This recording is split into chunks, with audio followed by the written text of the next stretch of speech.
भी अगर प्रदोष पड़ती है तो शिव नीलकंठ पर विराजमान होते हैं। शुक्रवार की प्रदोष सुख और शांति देती है।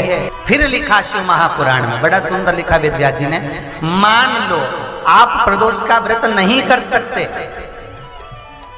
आप अगर व्रत नहीं कर सकते तो प्रदोष के दिन शंकर भगवान की जलाधारी में से पानी नीचे बहता है। जब विशेष कोई दुख वाली बात आ जाती है या कोई तकलीफ खड़ी हो जाती है, बहुत बड़ी अगर कोई तकलीफ खड़ी हो जाती है, तो शिवलिंग के स्पर्श की जगह जहां से पानी बहता है जाता है ये गोल, और यहाँ से जो भगवान के चरण है जहां से पानी नीचे गिरता है, समझ रहे हो ना सब लोग, उस स्थान पर अपनी जो ये हथेली होती है, इस हथेली को कुछ देर लगा लिया जाता है। कौन सा स्थान? जहां से शिवलिंग पर जल चढ़ा, ये जलाधारी में गोल घूमा, घूम के जहां चरण से नीचे जाता है वहां कुछ देर के लिए इस हथेली को लगा लिया जाता है। अपनी हाथ की, सीधे हाथ की हथेली को लगाया जाता है। और देवाधिदेव महादेव का या तो पंचाक्षर मंत्र या षडाक्षर मंत्र या श्री शिवाय नमस्तुभ्यं, इस मंत्र का या महामृत्युंजय मंत्र का स्मरण कर लिया जाता है। और दिल की बात भगवान शिव से कह दी जाती है, हृदय से कहकर 2 दिन, ज्यादा से ज्यादा 3 दिन, ज्यादा से ज्यादा 5 दिन, बस 6ठे दिन की जरूरत नहीं पड़ेगी, बाबा रास्ता खोल देगा और कार्य सफल कर देगा। दिल की एक लोटा जल लेकर जाओ घर से। कौन कौन ले जाता है घर से? सब घर से ले जाते हैं। वाह वाह वाह, धर लो, बहुत बढ़िया, बहुत बढ़िया। एक लोटा जल लेकर जाओ घर से और भगवान शंकर को दिल से चढ़ाकर आ जाओ। नहीं है ना अगरबत्ती, नहीं है ना दिया, मतलब अब तो जल चढ़ाओ जो शिव ने दिया। जिस दिन जल भी नहीं हो, भूल गए 3 बार ताली बजा कर आ जाओ, वो भी भूल गए, मंदिर के शिखर का दर्शन कर कर आ जाओ। बहुत है। शिव को, शिवलिंग को 3 उंगली का स्पर्श, नख का नहीं, ये 3 जो हमारे पोर दिखते हैं आपकी उंगली में 3 पोर,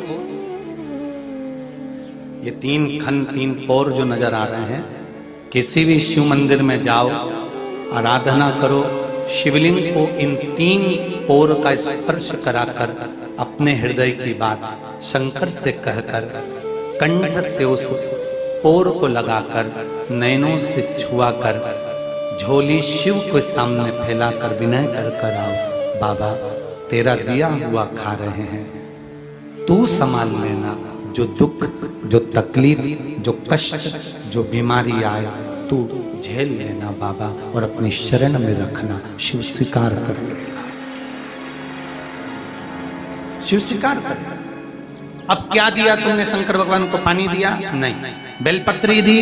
नहीं। चावल दिया? नहीं। नहीं है ना, हाथ की 3 उंगली तो है, बहुत उत्तम। इसलिए शिव आराधना कहां होती है? शंकर जी का जो जलाधारी है वो कहां है? उत्तर की ओर, उत्तर की ओर जलाधारी। शिव के भगत शंकर का पूजन करने बैठते हैं तो कहां बैठते हैं? दक्षिण की ओर। दक्षिण में भगत बैठता है, उत्तर की ओर जलाधारी रहती है। महाराज देखिए कितनी विचित्र लीला है। पंडित जी आपको पूजन करने बैठाएंगे तो कहेंगे पूरा पश्चिम में बैठो, पंडित जी अगर बैठाएंगे तो कहेंगे पूरा पश्चिम में बैठो। पर शंकर का अनुमोदन करने वाला, शिव का स्मरण करने वाला, शंकर की पूजन करने वाला, शंकर को जल चढ़ाने वाला, अगर वो पूर्व में बैठकर चढ़ा रहा है, पश्चिम में बैठकर चढ़ा रहा है, उत्तर में बैठकर चढ़ा रहा है, उसका फल मात्र 25% है। और शंकर को अगर दक्षिण में बैठकर उत्तर की ओर मुख कर जल चढ़ा रहा है तो उसका पुण्य 1000% है। उसका पुण्य आनंद में प्राप्त हो जाता है, उसको कम नहीं हो सकता, वो बढ़ता। कभी ऐसा योग लगे आपके जीवन में कि आप जिस व्यापार को आपने करा उस व्यापार में आपको फल नहीं मिला, फिर आपने व्यापार चेंज करा, फिर बदल कर देखा, फिर उस व्यापार को कर कर देखा, उसमें फल नहीं मिला, फिर आपने वापिस व्यापार को बदलने का विचार किया, तो हमारा निवेदन रहेगा उस व्यापार को बदलने से पहले एक काम जरूर कर देखना। 3 स्थान पर बेलपत्र को चढ़ाकर देखिएगा। अगर आपको लगे कि मैंने व्यापार बदल लिया, एक बार बदला, कई लोग ऐसे भी होते हैं जो पैसा इकट्ठा करते हैं, धन एकत्रित करते हैं, और कोई व्यापार ऐसा कर लेते हैं जिस व्यापार में धन चले जाता है तो वो धन वापिस नहीं आता महाराज, वो व्यापार का धन वापिस नहीं आ पाता। तो बड़े दुखी होता है कि भाई मेरा गया हुआ पैसा नहीं आ रहा, मैं बड़ा कष्ट में हूं, मेरा खुद का ही आ जाए ना तो मैं निहाल हो जाऊं, मेरा अपना ही नहीं आ रहा जो गया हुआ है, तो मैं क्या वर्णन करूं, उसको क्या कहूं। उनके लिए भी ये प्रयोग, ये शिव विद्येश्वर संहिता का ये भाव बड़ा सुंदर है महाराज। आप व्यापार पर व्यापार बदल कर देख लिए, धन भी हमारा कहीं डूब गया, आ नहीं रहा है, तो प्रयास करना। 3 स्थान पर चढ़ाई गई बेलपत्र हमें सुख का अनुभव करा देती, बहुत ध्यान लगाइएगा। पहला, अशोक सुंदरी की जगह। अब ये बेलपत्र जब भी आप चढ़ाएंगे तो रविवार की अगर प्रदोष पड़ जाए, कौन से दिन? रविवार की प्रदोष के दिन ये प्रयोग अवश्य कर देखिएगा। ज्यादा बार नहीं करना है, केवल एक ही बार करना, बाबा उस स्वयं कृपा करेगा। अपने मंदिर में, अर्थात अपने घर के पास कोई मंदिर हो, शिवालय हो, देवालय हो, जहां शंकर भगवान विराजमान हो, शिवलिंग हो, ऐसी जगह पर अवश्य करें। हमें कहीं दूर जाकर ये प्रयोग नहीं करना है, अपने अपने शिवालय, अपने जो घर के आसपास में शिवालय हो वो। एक बेलपत्र अशोक सुंदरी वाली जगह। अब उसको अशोक सुंदरी की जगह पर भी चढ़ाने का तरीका क्या है? जब हम बेलपत्र चढ़ाएंगे तो उस बेलपत्र को चढ़ाते समय आपकी जो बेलपत्र की डंडी है, वो बेलपत्र, रविवार प्रदोष के दिन का ये उपाय है महाराज। ये बेलपत्र की जो डंडी है, इस डंडी का भाग शिवलिंग की ओर होना चाहिए। ये जो डंडी है, इसका भाग अशोक सुंदरी पर जब चढ़ाएंगे तो शिवलिंग की ओर इसका भाग होगा महाराज। दूसरी, बेलपत्र को जब हम समर्पित करेंगे, जया, विषहरा, शामरीवारी, दौतली, देव। मान लो जलाधारी ऊपर नहीं है शंकर जी के, तो उसका स्मरण कर कर 5 कन्याओं का नाम लेकर, जया, विषहरा, शामलीवारी, दौतली, देव, इनका स्मरण कर कर शंकर भगवान के शिवलिंग पर बेलपत्र रखेंगे। बेलपत्र कहां रखना है? आप अगर यहां बैठे हो तो आपके विपरीत में डंडी का मुख होना चाहिए। ये बेलपत्र की जो डंडी है, इसका मुख आपके विपरीत में हो। आप यहां बैठे हो तो डंडी उधर होगी, आप इधर बैठे हो तो डंडी का मुख इधर होगा, आप उधर बैठे हो तो डंडी का मुख इधर होगा। आपके ठीक विपरीत की ओर डंडी का मुख हो।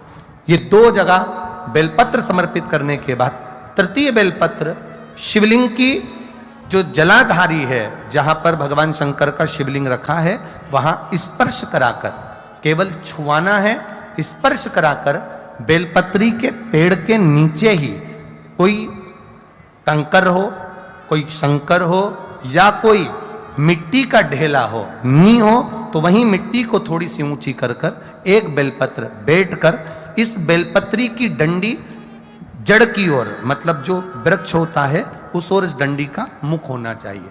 ये 3 रविवार के प्रदोष के दिन शंकर भगवान पर चढ़ाई गई बेलपत्र से हमारा गया हुआ धन भी पुनः आने का रहता है, और हमारा जो व्यापार बार बार बंद हो रहा है, शिव की कृपा से एक बार चालू तो चालू हो ही जाता है। शिव तत्व को जान, और निवेदन है सब भाव से करना है, हृदय चित्त आनंद। जो विषय कि हमारे घर में बहुत तकलीफें बढ़ गई, बहुत दुख बढ़ गया, बहुत कष्ट, अपार कष्ट बढ़ गया, बहुत दुख हमारे जीवन में बहुत बढ़ गया है। तो शिव पुराण कहती है, कभी मौका मिले एक बेलपत्र जिसकी डंडी का मुख जहां से पानी बहता है जलाधारी की ओर, समझ में आ रहा है ना? जहां जलाधारी हो और जलाधारी में जहां पानी बह रहा हो, उस पानी बहने वाली जगह पर डंडी का मुख हो जलाधारी। अब समझ लो थोड़ा सा, जैसे ये गोल जलाधारी है, ये शिवलिंग है, यहाँ अशोक सुंदरी है और यहाँ से पानी बह रहा है। ये डंडी का जो मुख होता है, उस डंडी के मुख को अशोक सुंदरी वाली जगह पर नहीं, बिल्कुल जहां से पानी नीचे बहता है बस वहीं इस डंडी का मुख हो, पत्ती का मुख महादेव की ओर, और एक बेलपत्री जिसकी डंडी आप जब शिव जी को समर्पित करें तो बीच वाली पत्ती का मुख आपकी ओर हो और डंडी का मुख पीछे की ओर, डंडी का मुख पीछे की, पत्ती का मुख आपकी ओर। महाराज, शिव महापुराण की कथा कहती है किसी भी 12 महीने में शिवरात्रि आती है, 12 महीने शिवरात्रि आती है, किसी भी एक शिवरात्रि पर, किसी भी एक शिवरात्रि पर अगर आप भगवान शंकर के मंदिर में जाकर ये 2 बेलपत्री समर्पित कर कर दोनों जगह पर पंचजल, मतलब जो कलश आपके पास में है, पानी का लोटा, जल का पात्र जो आपके पास में है, तो यहां जो बेलपत्री आपने इस ओर जल पानी बह रहा इस ओर रखी, यहां पर भी 5 बार जल उसी कलश में से 5 बार जल यहां पर, और उसी कलश में से 5 बार जल जो शिवलिंग पर आपने बेलपत्र रखी है, समर्पित करिए वहां पर। ऐसे 5 बार इधर और 5 बार शिवलिंग पर जल समर्पित कर कर अपने जो दुख हैं, अपनी जो तकलीफ है, अपना जो कष्ट है, बहुत तकलीफें जो हमें आ रही है, बहुत जो तकलीफें हमें आ रही है, हम वो बाबा से कहकर, बाबा से प्रार्थना कहकर, अगर वो जल दोनों जगह पर एक शिवरात्रि, 12 महीने शिवरात्रि आती है, किसी भी शिवरात्रि को हम जब जल समर्पित करें और बाबा से प्रार्थना करें तो ये निश्चित है, एक शिवरात्रि पर करते हैं, अगली शिवरात्रि जब आती है तो बाबा आपके दुख को, आपके